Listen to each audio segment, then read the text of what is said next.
দেখো একটা পেয়ার দিলাম, এবার ওর স্কিন টোনটা কি পেয়ার, আমি সেটা দিলাম, নিয়ে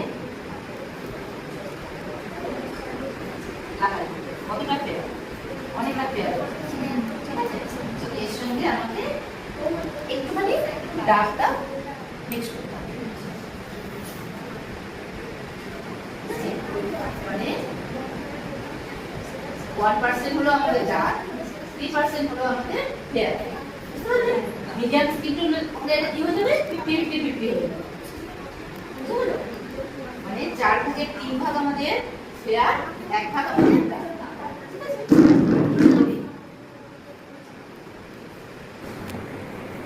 এটা দেখে আসছে লাইভে সরাসরি ম্যাচ করছে, দেখো আমারও ভুল হতে পারে, আমিও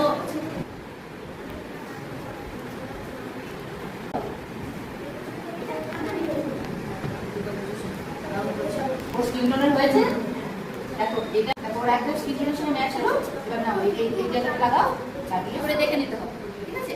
আর যদি মনে হয় না ঠিক হলো না, যেটা মনে হচ্ছে সেটা আর মিক্স করো।